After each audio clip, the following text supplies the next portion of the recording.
Dando início aos debates de hoje, convidamos para coordenar os trabalhos do painel com o tema Segurança Pública e Inovações Sociais, a presidente da Camosc, vereadora Marcilei Vinhati. E para debater a temática deste painel, convidamos Coronel Roberson Luiz Bondarucchi, da Polícia Militar do Paraná.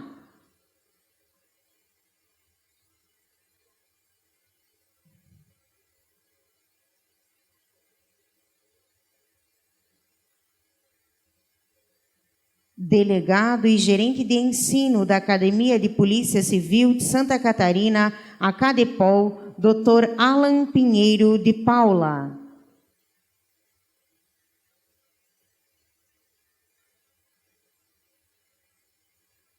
Coronel Marcelo Pontes, do Comando Geral da Polícia Militar de Santa Catarina.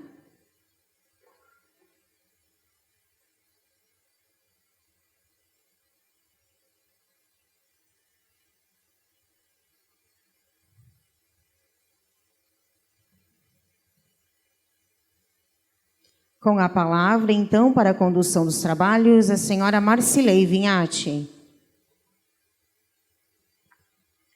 Bom, dando início, então, aos debates de hoje, desse seminário, eu vou apresentar a todos vocês a primeira mesa, que é composta por grandes lideranças da área da segurança pública. Imediatamente agradeço a presença de vocês, acolho vocês nessa mesa, que será uma mesa compartilhada. Inicialmente, vamos garantir pelo menos 30 minutos para a fala de cada um de vocês, podendo se estender a 40 minutos, sem problema nenhum. Bom, a mesa leva o nome do seminário e chama Mesa Redonda, Segurança Pública e Inovações Sociais, e teremos as seguintes falas.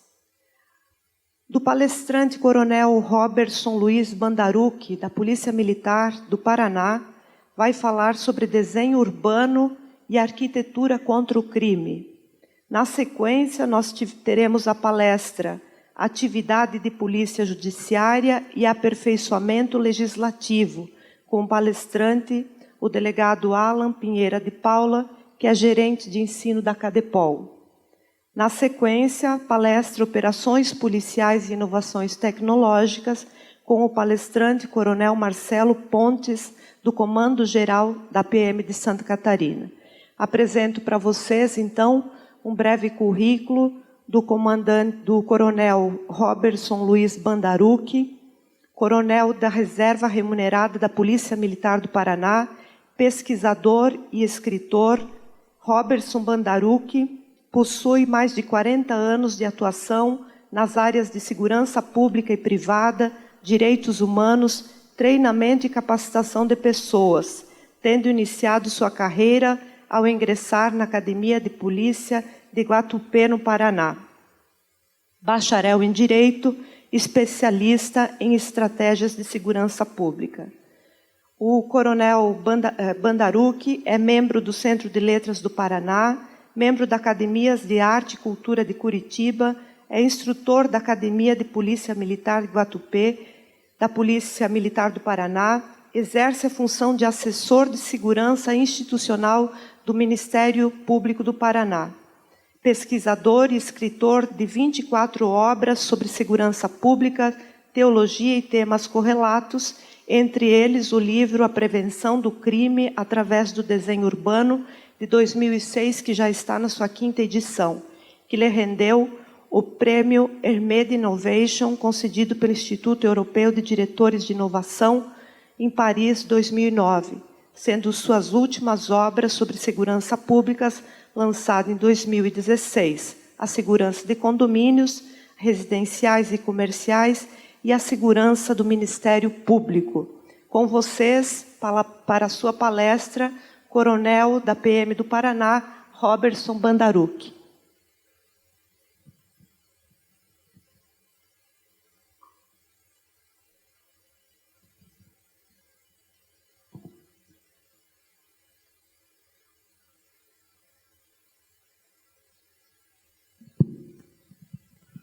Nosso muito bom dia a todos.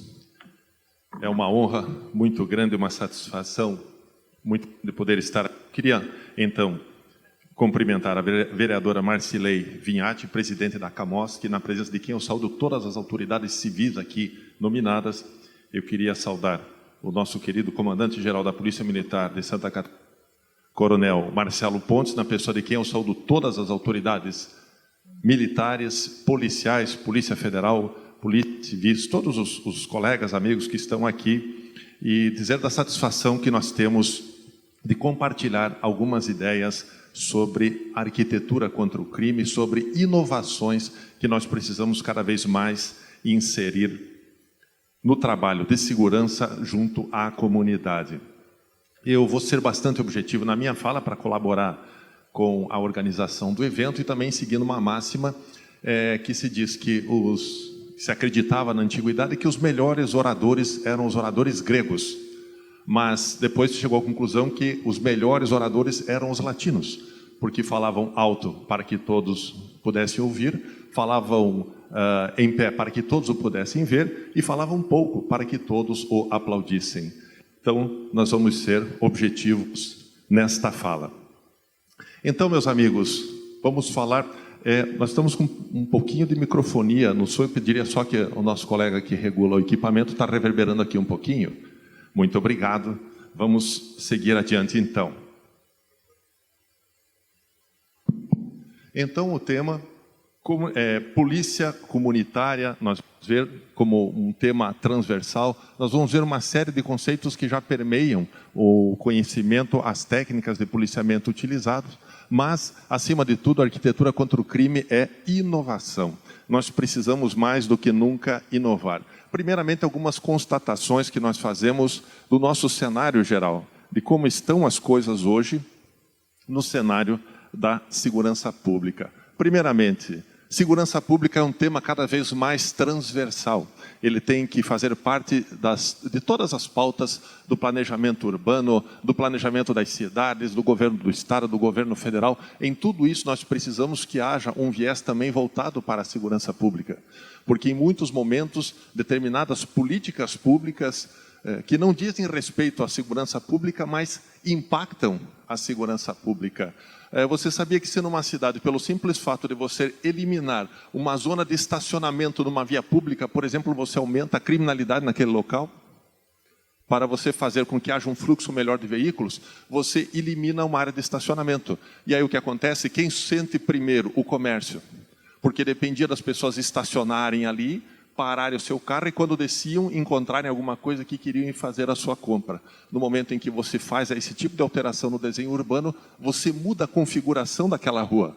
O comércio, muitas vezes, entra em declínio, o valor dos imóveis começa a cair também, porque aumenta a criminalidade, aumenta a presença de desocupados, áreas que eram, muitas vezes, imóveis locados para uma melhor qualidade, passam a ser, pelo baixo valor, locados para reuniões ilegais, prostíbulos e coisas dessa natureza, e às vezes toda a comunidade começa a entrar em declínio.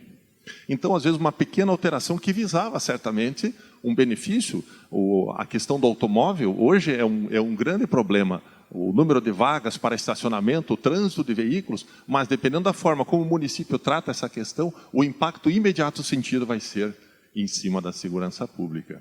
São questões que não estão afetas à administração da segurança propriamente, da Polícia Militar, da Polícia Civil, da Polícia Federal, mas vão impactar o serviço dessas instituições e, por decorrência, uma dificuldade maior no atendimento de ocorrência gera menor qualidade do serviço prestado ao cidadão. Então, a segurança pública ela precisa cada vez ser mais administrada de forma técnica, como nós temos visto. Quantos exemplos maravilhosos nós vimos aqui desde o começo desse evento, iniciativas, integração da comunidade, parcerias, participação. É assim que se faz segurança pública. Esse evento é um exemplo disso, pelo que nós antecipadamente parabenizamos a instituição, a organização desse evento por este brilhantismo que nós vemos aqui. Seguindo adiante. Então, veja, além disso, segundo uma pesquisa publicada num livro americano, que traduzido quer dizer a prevenção do crime através do desenho urbano, é um nome similar ao nosso, só que no original em inglês, Timothy Crow, em 1999, ele chegou à conclusão que da população americana entrevistada numa pesquisa sobre segurança pública, 30% da população americana admitiu que cometia algum tipo de delito sempre. Desde estacionar o veículo num local proibido, surrupiar alguma coisa que esteja sendo facilitada. Isso é a população americana, veja. 30% cometiam delitos quando pudessem e apenas 40% admitiram que não cometiam delitos de nenhuma natureza em momento nenhum. Então, veja, na população americana considerada, até 60% da população propensa à prática de pequenos delitos ou às vezes até maiores. Então, veja que o delito ele é parte da convivência, isso faz parte do ser humano desde que ser humano é ser humano. E faz parte do trabalho da administração pública, dos órgãos de segurança, conter esse ímpeto delitivo nas pessoas. E isso é feito muitas vezes de forma mais eficiente se a sociedade funcionar como um sistema. A proposta desse trabalho é segurança funcionando em sistema. Como isso aqui. Hoje aqui nós temos um sistema de segurança pública instalado. Os órgãos de segurança pública, a comunidade política, a imprensa que está aqui conosco, a quem nós saudamos e agradecemos também a presença, as pessoas da comunidade, a comunidade empresarial, todo mundo junto, unido, todo mundo participando. E o resultado é uma segurança melhor para todos.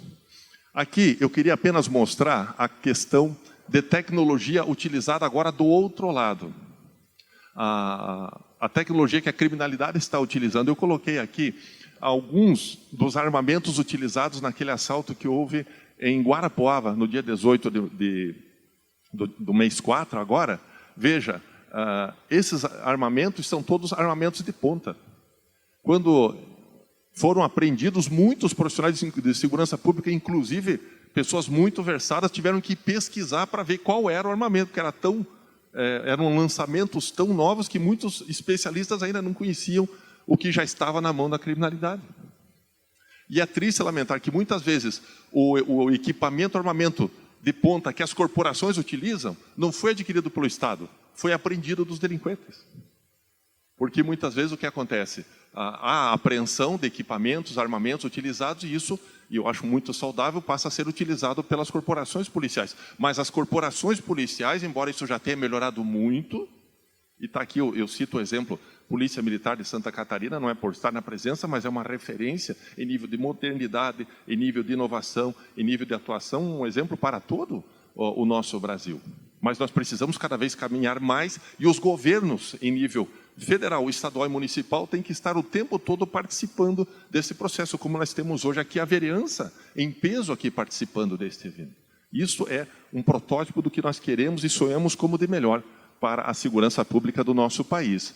Então, avançando aqui um pouquinho, veja, ninguém inova mais que os delinquentes. A categoria profissional, entre aspas, que mais inova são os criminosos. Cada dia aparece um golpe novo. Aí a polícia vai lá, prende, desmonta uma quadrilha, aparece uma nova técnica, um novo golpe. Então, os delinquentes hoje, mais do que nunca, vivem de inovação. Então, a sociedade tem que também evoluir com a inovação proporcionalmente pelos meios lícitos, pelos meios legais. Seguindo adiante, veja. Hoje em dia, quem não se adapta e se reinventa, desaparece. Já percebeu isso aqui? Um pequeno resumo. Empresas que desapareceram por não investir em inovação. Kodak, Nokia, Xerox, Blockbuster, Yahoo, IBM. Veja, todas empresas que ao longo do tempo nós víamos como paradigmas, exemplos de eficiência e modernidade. Desapareceram. Na corrida pela inovação, elas perderam o tempo, não existem mais. Foram engolidas, como se diz, foram fagocitadas por outras instituições ou por outros ramos comerciais, ramos de atuação. Então, a segurança pública, as instituições têm que estar o tempo todo também se atualizando, se modernizando, se aperfeiçoando, porque a corrida pela inovação é uma corrida que não tem fim. Às vezes a gente escuta, olha, passou a pandemia, quando será que vai parar essa correria? não para mais. É o ritmo da sociedade e qualquer pessoa tem constatado, cada vez este ritmo é mais intenso. A segurança pública tem que caminhar. A segurança pública, a sociedade caminhando junto, nós vamos vencer essa luta. Polícia comunitária como um modelo de polícia. Nós precisamos ter a polícia comunitária efetivamente implementada nas polícias do Brasil. A polícia aqui de Santa Catarina faz um excelente trabalho, tem excelentes referências já desde o tempo do nosso querido colega Coronel Nazareno Macineiro. Fizemos o primeiro curso de polícia comunitária juntos no Distrito Federal, a Polícia Militar do Paraná, a Polícia Militar de São Paulo, todo mundo trabalhando polícia comunitária, que é um modelo perene, é um modelo extremamente eficiente e que agrada não só o cidadão, agrada a prestação de serviço, o policial militar, o policial civil, o policial federal, todos os policiais são valorizados, só quem perde é a criminalidade. Nós precisamos cada vez mais modernização, integração e sistematização das polícias. As corporações policiais, isso já vem acontecendo e precisa acontecer cada vez mais, tem que trabalhar integradas. Então, Polícia Militar, Polícia Civil, Federal, cada vez mais compondo grupos de trabalho, integração de operações, troca de informações, crescimento para que todos cresçam juntos. Este é o modelo que nós queremos, que a nossa sociedade precisa. Nós precisamos de uma polícia com tecnologia de ponta e cada vez mais de ponta, como eu falei. O criminoso, na ilegalidade, ele tem acesso a meios, não apenas armamento, meios eletrônicos, meios cibernéticos, de ponta o tempo todo. Que pelo mercado negro, assim chamado, pela via ilegal, também adquire equipamentos de ponta. Então o Estado, as corporações, a sociedade tem que correr atrás para ser efetiva neste avanço, efetiva nesse trabalho. Então nós precisamos constantemente buscar um processo, um sistema que nos permita cada vez mais transformarmos o meio social em um meio imunizado contra a segurança, contra a insegurança pública, isto é, um meio que seja imune à criminalidade. Isso é muito mais fácil de fazer do que as pessoas imaginam. O que eu vou falar aqui sobre arquitetura contra o crime, também chamada prevenção do crime através do desenho urbano, isso já é praticado desde a década de 60 em países como Estados Unidos, países europeus. Quem já foi para os Estados Unidos viu que na maior parte das cidades, as casas americanas não tem muro, não tem grade, só tem um gramado na frente da casa. As calçadas têm visão ampla. São lugares onde a pessoa, um vizinho contempla o rosto do outro, sabe quem está passando na frente, tudo isto aberto, limpo e permitindo essa visibilidade, dificulta muito a ação do criminoso, como eu vou fazer, também dentro da realidade brasileira. Eu vou provar aqui para você hoje que isso serve também para a nossa realidade. Então é isso que sugere a arquitetura contra o crime. Então desde a casa até a cidade, com um desenho sustentável em segurança. O que nós precisamos? Sustentabilidade. Sistemas de segurança que sejam eficientes e que continuem sendo, e que não mudem cada vez que troca um governante.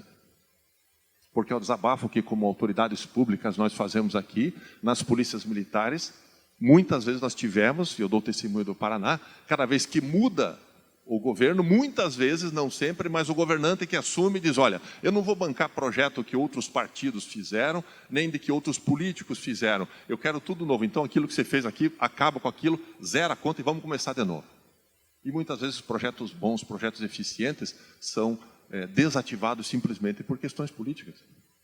Então, cada vez mais também a importância das autoridades públicas que assumem nos mais diversos níveis, terem essa visibilidade, de levarem adiante projetos, principalmente aqueles que estão dando certo e principalmente aqueles que envolvem a comunidade. E é isso que propõe, então, a arquitetura contra o crime. Aqui uma definição.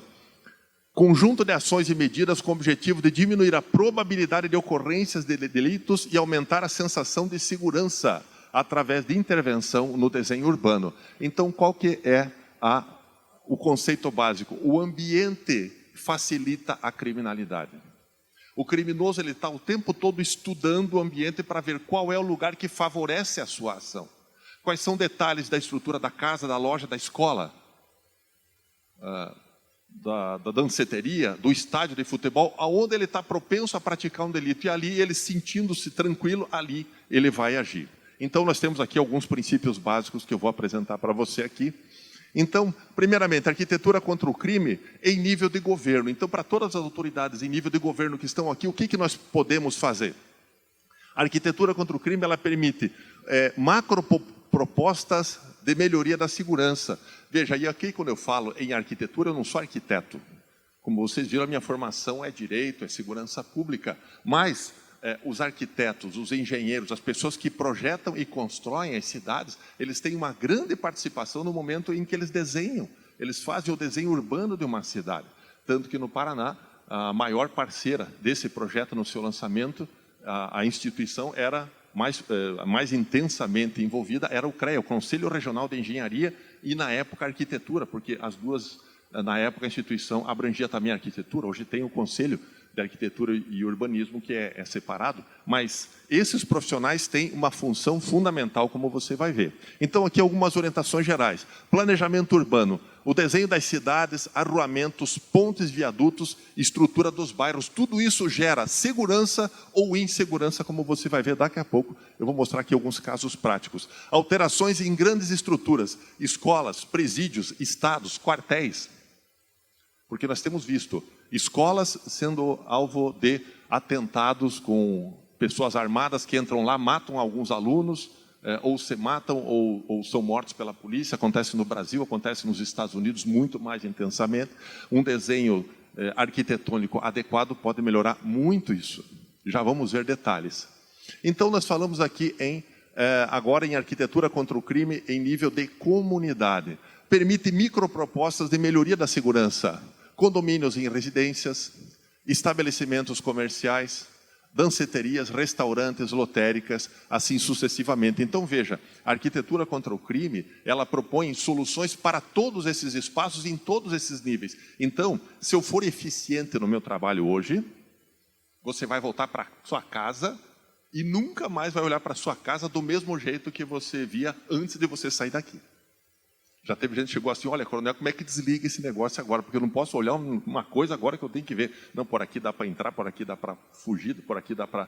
Eu digo, não, nós precisamos ter esse olho crítico, porque vai melhorar principalmente a nossa qualidade de vida. O que nós queremos hoje, mais do que qualquer coisa? Paz. Hoje o que nós queremos dentro da nossa casa, dentro do nosso trabalho, nas ruas, nós queremos paz. E uma paz que seja natural. Uma paz que não dependa apenas e que nós só tenhamos paz quando tiver um policial perto, ou quando tiver uma viatura perto. Mas quando nós soubermos que ela está presente e que quando eu precisar, realmente eu vou ter um policial para me ajudar, eu vou ter a comunidade para me ajudar, mas que tudo isso traga paz, porque essa falta de paz gera angústia, gera ansiedade. Isso para dentro das residências, e aqui algumas pessoas que participavam no início aqui citavam a questão da violência doméstica, por exemplo, que cresceu exponencialmente, principalmente contra a mulher. Por quê? Porque a tensão dentro das famílias aumentou. A dificuldade pelo emprego, a insegurança e tantas dificuldades façam com que o lugar do descarrego dessa frustração, dessa ansiedade, dessa angústia seja onde? Aonde quase ninguém está vendo, dentro de casa, na esposa, nas crianças. Então, e é uma criminalidade difícil da gente combater, porque o policiamento ostensivo que está passando na rua, muitas vezes terá dificuldade de atuar dentro da casa onde está acontecendo a violência doméstica. Então, a segurança tem que ser inteligente e participativa, para que através da comunidade ela chegue também dentro dos lares. Proteja a família, proteja a criança dos abusos, da pedofilia que cresceram também exponencialmente. Evite os nossos jovens de 10, 12, 13 anos de suicidar-se tão frequentemente como tem acontecido. Tudo isso nós podemos, nós conseguimos e nós vamos conseguir. Porque o Brasil tem as suas dificuldades, mas é um país que luta e um país que caminha para um futuro de grande sucesso. Nós temos certeza, nisso nós acreditamos, por isso nós lutamos e por isso você está aqui. Porque você também acredita nesse sonho de um Brasil mais seguro para todos nós. Falando então agora especificamente sobre as estratégias de arquitetura contra o crime, são essas três: a vigilância natural, o controle de acesso e o reforço territorial. Se a sua casa, se a escola onde os seus filhos trabalham, se a loja onde a sua esposa trabalha, onde você trabalha, se a rua que você utiliza estiver adequada dentro dessas três estratégias, ela é naturalmente mais segura. Naturalmente, ela promove segurança, ela é sustentável em segurança. Vamos ver então como é que isso acontece. Então, o que seria a vigilância natural? O desenho arquitetônico deverá transmitir ao potencial delinquente, ao criminoso, a sensação de que está sendo observado e que o risco de ser capturado é alto. Então, se o criminoso se sente observado, ele tem uma tendência à retração. Ajuda muito o sistema de câmera e segurança eletrônica, tudo bem, mas nem todo mundo tem condição de ter uma câmera instalada. Mas se tiver uma janela que dê uma boa visibilidade para a rua, a pessoa que está observando dentro de casa, ele vê a rua e ele torna a rua mais segura.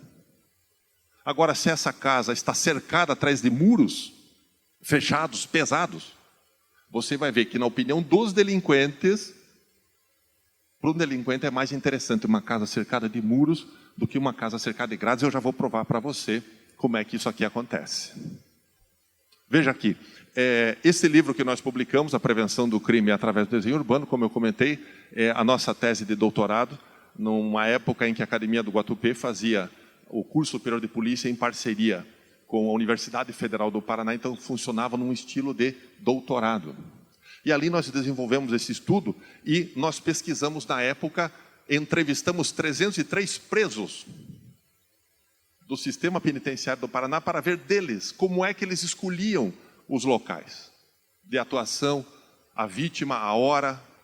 Aí você me pergunta, mas coronel, ia lá o senhor perguntar lá para o criminoso? Não, nós utilizávamos apoio, com o apoio da Vara de Execuções Penais, doutor Márcio Tocas, juiz, na época juiz da Vara de Execuções Penais, eram as assistentes sociais, eram as psicólogas que faziam as entrevistas para nós. E eles falavam normalmente, porque nessa hora ele está buscando progressão de pena, o que você perguntar, ele responde, o que você pedir, ele faz, porque ele sabe que precisa colaborar para poder melhorar a sua condição dentro do sistema carcerário. E aí eles falavam. Então nós perguntamos como eles escolhem o local do delito. Então veja, como é que um assaltante escolhe a minha, a sua casa ou o lugar onde ele quer assaltar? Primeiramente, veja lá, 36%, 141 assaltantes entrevistados diziam que escolhiam conforme menor trânsito de pessoas. Então, se eu encher na frente da minha casa, se eu fizer um lugar difícil de passar, não consertar a calçada, encher de galho, de árvore, para as pessoas não passarem, como muita gente diz, eu vou fazer a minha casa mais fácil de ser assaltada. Eu tenho que fazer a frente da minha casa limpa, para que mais gente circule, porque a maior parte das pessoas que circulam pela cidade são pessoas de bem, que vão denunciar, que vão, às vezes, chamar a polícia, ou que simplesmente pela sua presença afastam a ação de um criminoso que esteja estudando aquele lugar. Em segundo lugar, ali está 23%, 88 entrevistados disseram que escolhiam o local conforme obstáculos que dificultassem a visão de testemunhas. Casa fechada com muro alto, casa com matagal na frente, porque a pessoa pensa, não, eu vou fechar minha casa porque eu não quero que o assaltante olhe para dentro da minha casa. Tudo bem, se você tiver uma frente aberta, o assaltante vai olhar, mas a maior parte das pessoas que passam na rua não são assaltantes. E ao contrário, se a minha casa é fechada por muro, eu torno mais fácil a ação do criminoso, e você já vai ver mais uma forma de comprovação na pesquisa.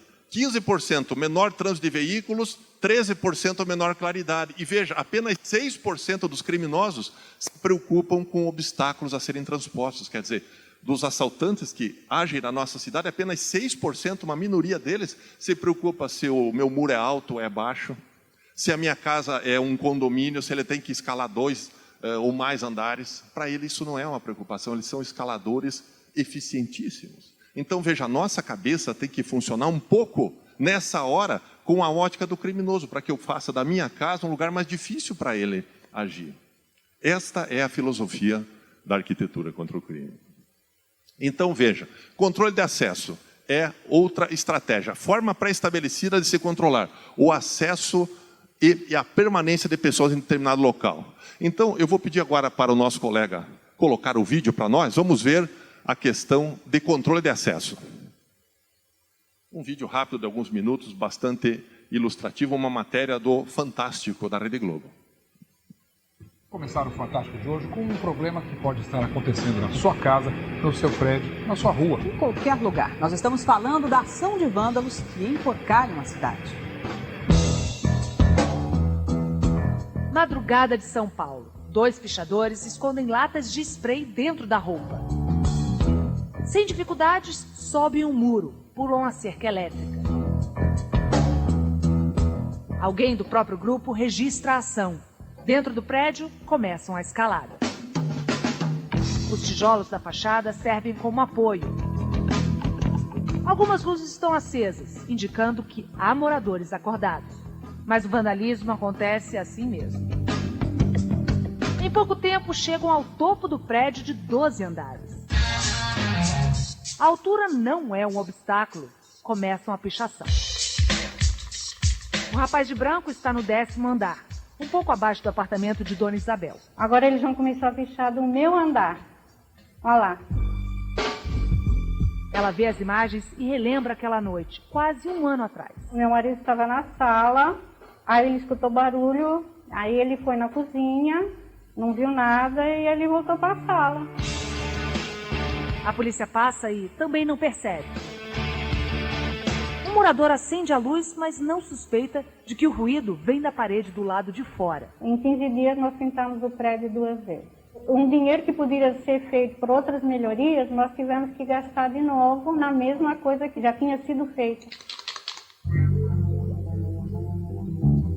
Depois de sujar o prédio, vão embora sem ser incomodados. Nossa, revoltante. Caramba, viu? Raramente o cidadão comum consegue flagrar a ação dos pichadores, mas não é difícil saber que eles passaram por aqui. Muitas vezes a pergunta que se faz é: como é que eles conseguiram chegar a este ponto? Tem 3 coisas que motivam o cara a pichar: reconhecimento social, a busca de lazer e adrenalina e o protesto. Cripta diz que é ex-pichador e que agora só filma. O fato do pichador colocar a vida dele no limite só para deixar a marca dele, só isso aí já é um conceito de arte. Para Liliane, produtora cultural especialista em arte de rua, arte de verdade não tem a ver com invasão do patrimônio alheio. Isso é vandalismo, isso não é manifestação artística. A agressividade, eu acho que é o ponto negativo nessa manifestação. Seu João é zelador de um prédio que foi atacado pelos pichadores. É isso que eu digo. O que esses caras sentem? Fazer um vândalo desse. Olha o trabalho que vai dar para tirar isso aí depois.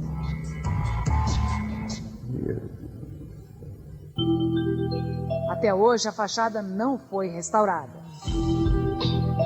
Neste outro edifício, no centro de São Paulo, os pichadores usam o parapeito para escalada. Agora o prédio está pintado, mas por enquanto só do lado que dá para a rua. As imagens que o próprio bando registra mostram que, às vezes, a entrada é pela porta da frente. Se encontram dificuldades, arrombam as portas e cadeados. Usam escadas. E na falta delas, usam a si mesmos como degraus. Na Bienal de São Paulo, 15 dias atrás, a gangue se misturou ao público e agiu rapidamente. E muitas entram na onda de um movimento que não sabem nem por que estão ali. Você vê abaixo a ditadura. Que ditadura, sabe? 2 pessoas foram presas. Para Caroline Mota, 23 anos, operadora de telemarketing, foi a segunda prisão pelo mesmo motivo. Ela está no Centro de Detenção Provisória de Pinheiros, uma das maiores carceragens femininas do estado. Não é lugar de uma menina como ela, de repente, estar dentro de um cadeião. Mas, uma vez que, dentro da lei, ela desrespeitou pela segunda vez uma coisa que ela já tinha sido advertida numa primeira, é difícil, né? Essas prisões, sem dúvida, intimidam muitos pichadores. Mas eu não sei se vai acabar. Chateada com um ser humano que não respeita as propriedades dos outros. Isso aí, para mim, não é beleza, é vandalismo. Isso não é bacana. As pessoas nunca veem a coisa violenta de uma forma legal. Muito obrigado. Então, veja, aqui nós vimos pichadores. Mas aonde entra, e há uma tese que em alguns lugares o pichador entra e marca com sinais característicos para o pessoal que vem depois. Alguns sinais dizendo, ó, aqui tem televisão de LED, aqui tem computador nessa pichação. É uma mensagem que dá para chegar lá, escalando, sem equipamento, sem corda, sem nada, só na unha, como eles dizem, e depois pode fazer o furto. Então, veja, e ali são questões que num projeto arquitetônico, um arquiteto, um engenheiro resolve tudo isso. No projeto da fachada, no projeto da estrutura, ele elimina essa escada natural, que muitas vezes por zelo, por capricho, por dedicação profissional, ele quis colocar detalhes que fizessem aquele imóvel agradável, de boa aparência, de qualidade. Mas, sem saber, acabou criando uma estrutura que facilita uma invasão furtiva. Então, isto também são aspectos de arquitetura contra o crime. Seguimos em frente aqui. Então, veja, nessa entrevista, veja, dos presos e entrevistados, 287 dos 300 e mais de 300 entrevistados, 287 responderam essa pergunta. Nós perguntamos se eles preferiam assaltar casas cercadas por grades ou casas cercadas por muros. 71% disseram que preferem assaltar casas cercadas por muros, porque dizem que podem se aproximar sem serem vistos e, estando lá dentro, podem agir com mais tempo sem serem incomodados. Ok? Então, nós temos isto na opinião da criminalidade. Então, nós vimos que é muito profícuo, e já estamos aqui em estudos para lançar uma nova edição do livro a respeito, não uma reedição, mas um novo trabalho sobre arquitetura contra o crime, avançando nessas pesquisas agora, buscando o que tem sido feito.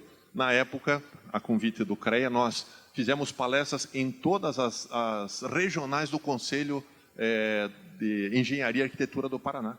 Então, desde 2006, os arquitetos e engenheiros do Paraná já projetam as suas estruturas com base nestes conceitos, tornando o sistema muito mais seguro, agrega valor no projeto desses profissionais de construção, o cidadão tem mais qualidade de vida, a polícia tem menos ocorrência, só quem perde é a criminalidade, não é isso? E aí a comunidade toda celebra.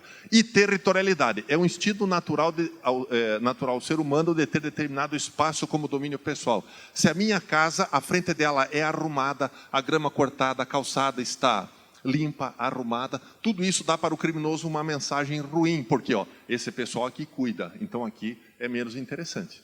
Ao passo que, se na frente da minha casa tem lixo mal recolhido, tem capim crescendo, isso é um sinal de que eu sou uma pessoa relaxada, que eu não me incomodo com aquilo, então eu sou uma vítima mais fácil.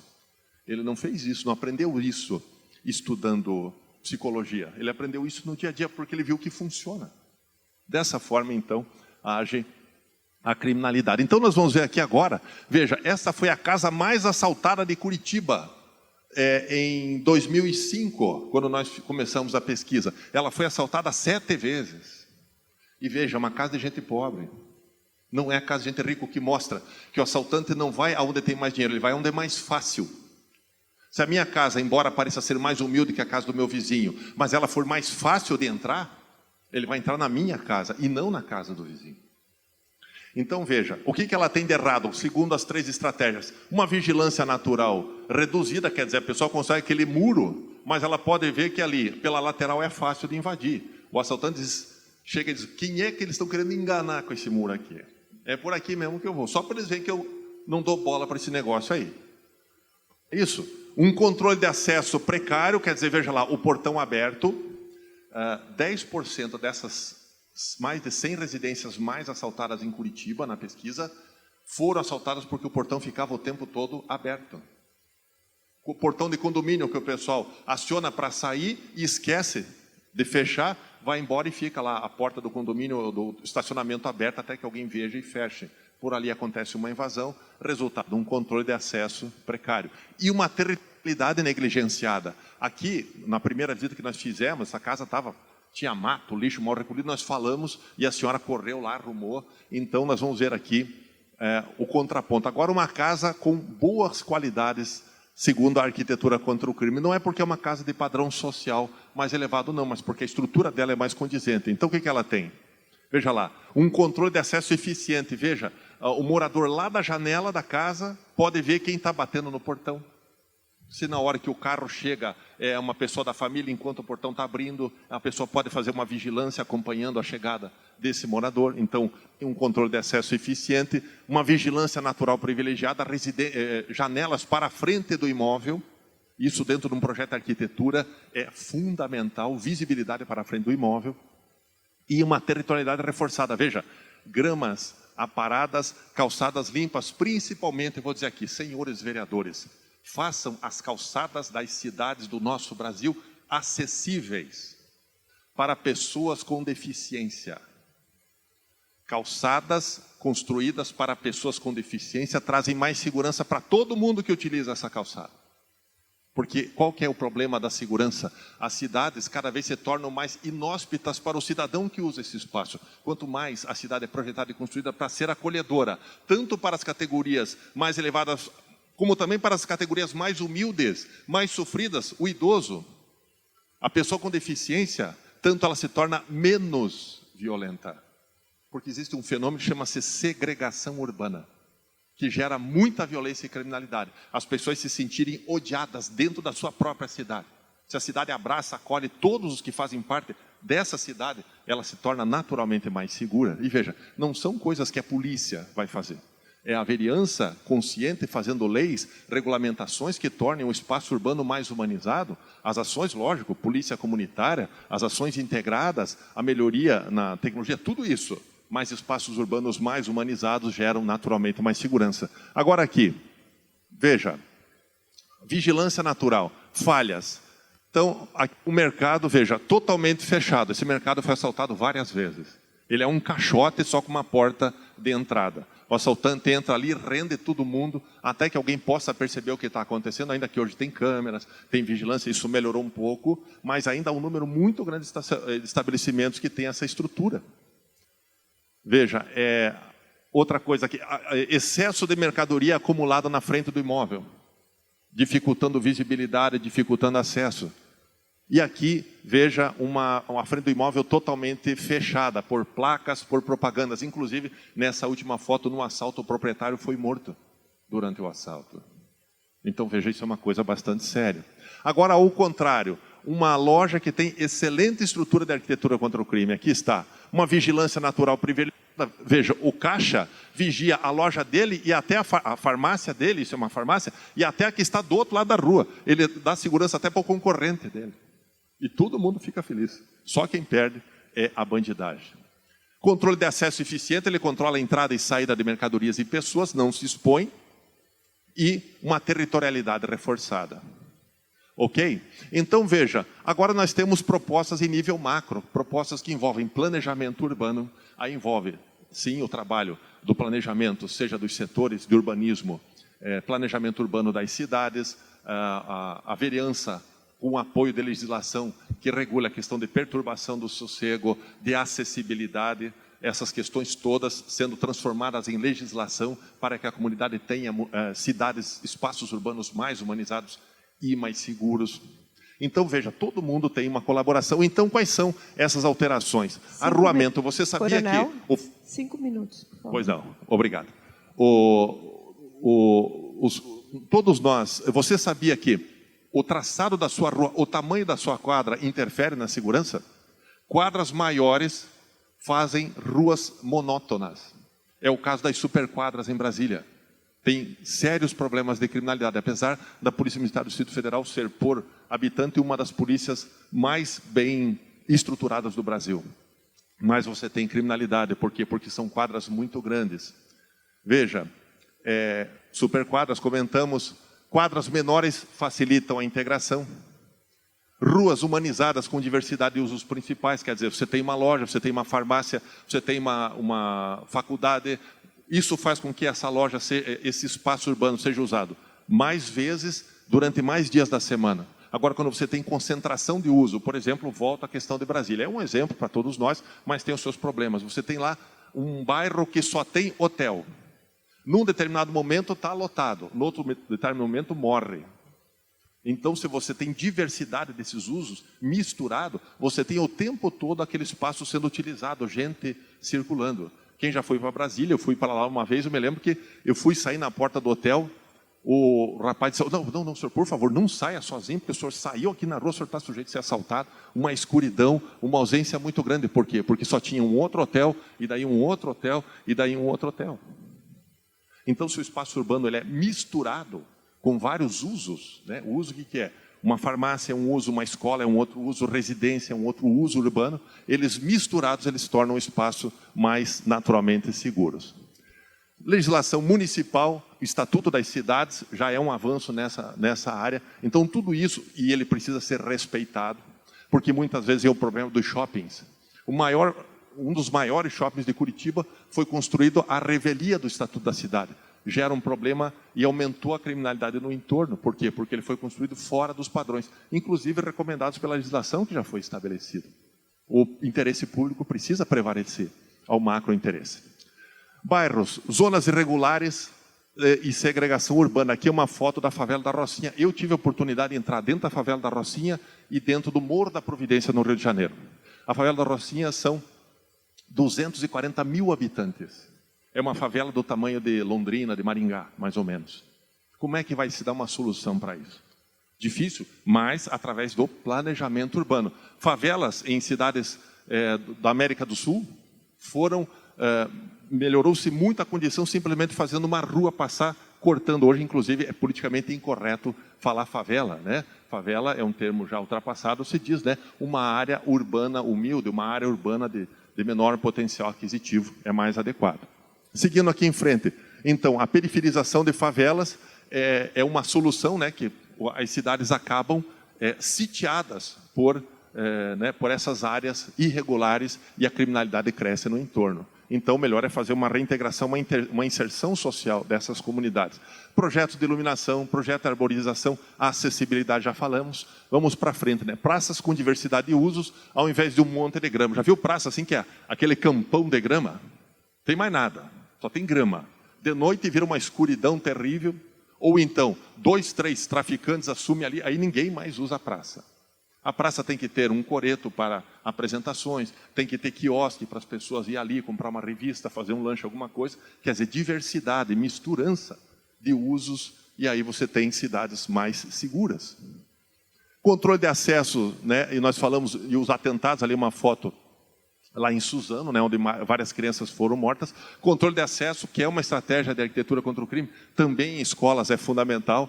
O nosso tempo está estourado, nós vamos avançar. Contenções, cuidados com o entorno. Então, estrutura de sala, você sabe que a cor da parede interfere? Lá no Paraná, um professor queria pintar a sala de qualquer jeito e só tinha tinta vermelha e não tinha dinheiro para comprar nada. Ele não teve, foi lá e pintou todo o interior do colégio de vermelho. Aumentou brigas entre alunos, aumentou indisciplina, aumentou evasão escolar. Por quê? Porque o vermelho é uma das cores que mais intensifica, ela mais mexe com a nossa condição fisiológica. Por isso que você entra dentro do McDonald's, do Bob's, de uma lanchonete, já viu que tudo é vermelho? Propaganda vermelho, sanduíche, por quê? Porque o vermelho aumenta o batimento cardíaco, faz a dilatação de pupilas, aumenta a ansiedade e aumenta a fome.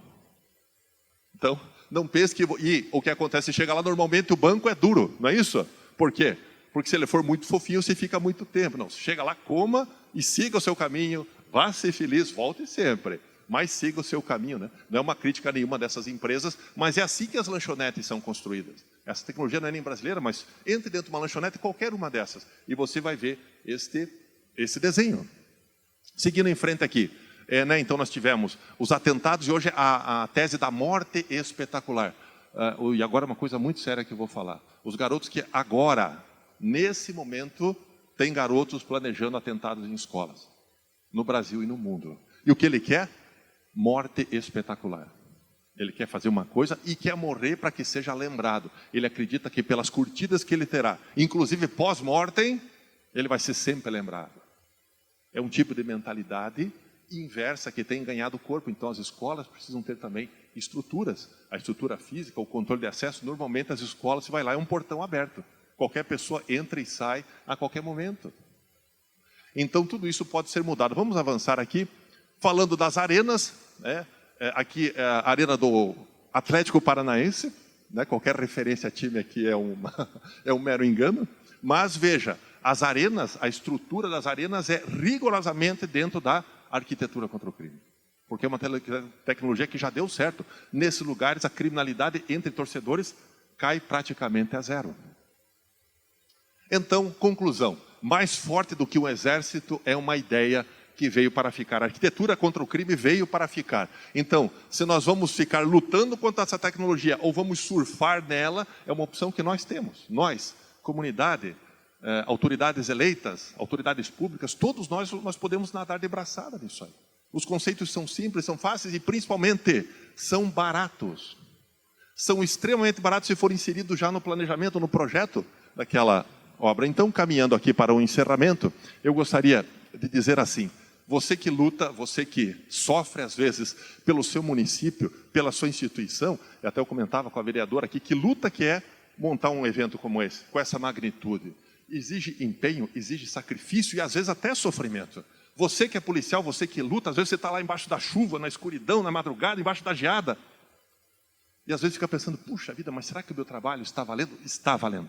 Você que é da comunidade, que luta pela sua comunidade, que luta pelo seu Conselho Comunitário de Segurança, eu digo para todos vocês, o Senhor é contigo. Por quê?